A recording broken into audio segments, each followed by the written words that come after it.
எப்படியோ எக்கச்சக்கமான எதிர்ப்புக்கு அப்புறம் இன்னைக்கு லோக்சபால வக்ஃபு வாரிய சட்ட திருத்த மசோதாவை நிறைவேற்றிட்டாங்க. இப்ப லோக்சபால இதை நிறைவேற்றிட்டாங்க. ராஜ்யசபால இதே மசோதாவை நிறைவேற்ற முடியுமா? இந்த மசோதால அதிமுக பாமகவோட நிலைப்பாடு என்னவா இருக்கும்? இந்த ஒரு கேள்வி தாங்க எல்லார் மனசுலயும் ஓடிக்கிட்டு இருக்கு. இன்னைக்கு நம்ம வீடியோல இந்த விஷயத்தை பத்தி தான் பார்க்க போறோம். நேத்து லோக்சபால இந்த வக்ஃபு வாரிய சட்ட திருத்த மசோதா தாக்கல் பண்ணாங்க. இந்த மசோதாவை தாக்கல் பண்ணதுக்கப்புறம் இது சம்மந்தமாக 12 மணி நேரம் விவாதம் நடந்துச்சு. மாற்றி மாற்றி இந்த மசோதாவை பற்றி எல்லாருமே பேசினாங்க. அதுக்கப்புறம் ஒரு வழியாக வாக்கெடுப்பு நடந்துச்சுங்க. இந்த வாக்கெடுப்பில் 288 பேர் இந்த மசோதாவுக்கு ஆதரவாக வாக்களிச்சிருக்காங்க. 232 பேர் எதிராக வாக்களிச்சிருக்காங்க. இப்போ இதை பார்த்துட்டு ஒரு சில பேர் என்ன கேட்குறாங்கன்னா, லோக்சபாவில் இந்த மசோதாவை ஈஸியாக நிறைவேற்றிட்டாங்க, ராஜ்யசபாவில் இதே மாதிரி நிறைவேற்ற முடியுமா அப்படின்றதான் கேட்டுட்டு வந்துட்டுருக்காங்க. ஆனால் உண்மையிலே ராஜ்யசபாலையும் இந்த மசோதாவை ஈஸியாக நிறைவேற்றிடுவாங்க. இதுக்கான காரணம் என்ன அப்படின்னா, இவங்க கிட்ட தேவையான நம்பர்ஸ் இருக்குது. ஏன்னா மொத்தம் ராஜ்யசபா சீட் எவ்வளோ இருக்குதுன்னு பார்த்தீங்கன்னா 245 சீட்ஸ் இருக்குது.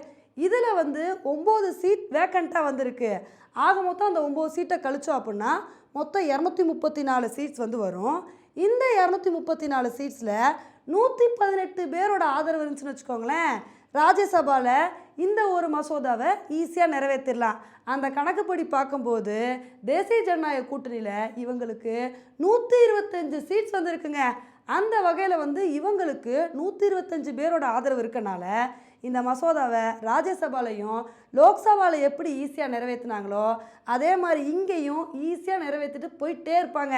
இப்போ இந்த மசோதாவை ஈஸியாக நிறைவேற்றிடுவாங்கங்க. ஆனால் இந்த மசோதாவில் அதிமுக பாமக இவங்க என்ன நிலைப்பாடு எடுக்க போகிறாங்க அப்படின்றது தான் ஒரு மிகப்பெரிய எதிர்பார்ப்பாக வந்திருக்கு.